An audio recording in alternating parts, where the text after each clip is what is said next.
آپ سب، آپ جتنے بھی لوگ بیٹھے ہیں، ہماری خواتین بھی، اللہ نے ہم سب میں لیڈر بننے کی صلاحیت دی ہے. کیونکہ یہ یاد رکھیں، ہم اللہ کی سب سے عظیم مخلوق ہیں، اشرف المخلوقات. تو جب اللہ نے فرشتوں کو کہا کہ انسان کے سامنے جھکو، اور جب ابلیس نے انکار کیا تو اللہ نے کہا فرشتوں کو کہ تمہیں بھی نہیں پتا کہ میں نے انسان کو کتنی صلاحیتیں دی ہوئی ہیں. مشکل اور مسئلہ یہ ہے کہ ہمیں بھی نہیں پتا کہ اللہ نے ہمیں کتنی صلاحیتیں دی. اور وہ کیوں نہیں پتا؟ کیونکہ ہر انسان کے سامنے دو راستے ہوتے ہیں. آپ جب نماز پڑھتے ہیں تو آپ صرف ایک چیز مانگتے ہیں کہ اللہ ان کے راستے پہ لگا جن کو تو نے نعمتیں بخشی. اس راستے پہ نہیں جو تباہی کا راستہ ہے. تو جو تباہی کا راستہ ہے، نوجوان سنو، یہ ہاتھ ادھر نہ لاؤ، سنو میری بات. تمہیں یہ یاد رکھو جو میں باتیں کہہ رہا ہوں، خاص طور پہ نوجوانوں کے لیے، یہ آپ کی ساری زندگی کام آئیں گی اگر آپ کو سمجھ آ گئی. آپ کی سامنے ہمیشہ دو راستے ہوتے ہیں. ایک آپ کی عظمت کا راستہ ہے، ایک آپ کی تباہی کا راستہ ہے. اور نماز میں ہم مانگتے ہی ہیں کہ اللہ ہمیں وہ عظمت کا راستہ دے. مانگتے ہم نعمتوں کا راستہ ہے اور چاہتے ہیں ہم وہ تباہی کا راستہ، کیونکہ وہ آسان راستہ لگتا ہے.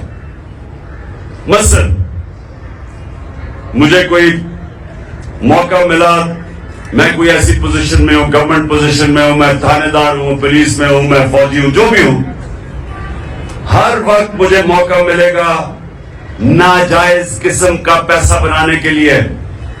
لگے گا وہ آسان راستہ ہے، رشوت دوں گا ایک دم پیسہ آ جائے گا، لیکن وہ آپ کی تباہی کا راستہ ہے.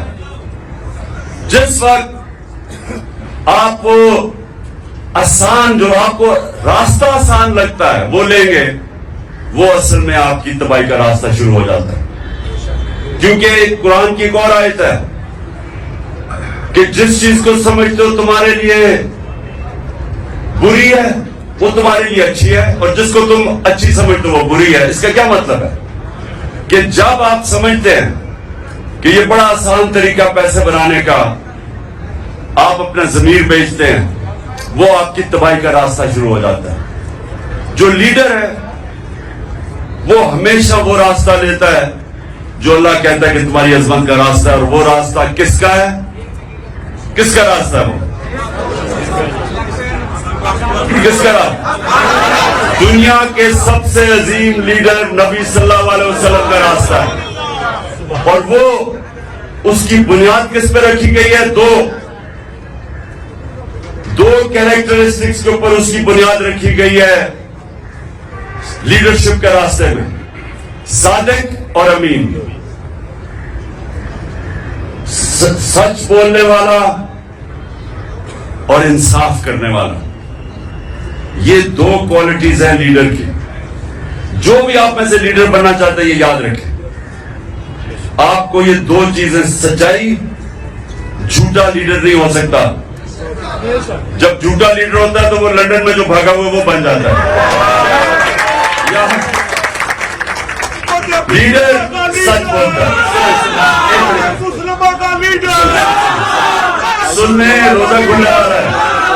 سنیں، میں نوجوانوں کے لیے کہہ رہا ہوں، یہ آپ کی ساری زندگی یہ میری باتیں یاد رکھنا. اگر آپ نے،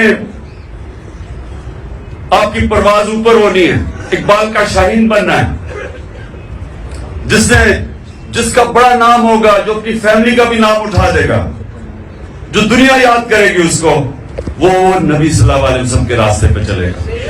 صادق اور امین، سچ بولنے والا. اور قرآن میں ہے کہ اگر اپنے ماں باپ ان کے خلاف، اپنے خلاف بھی اگر آپ کو انصاف کرنا پڑے، آپ انصاف کریں. اتنا زیادہ زور اللہ نے انصاف پہ دیا ہوا ہے.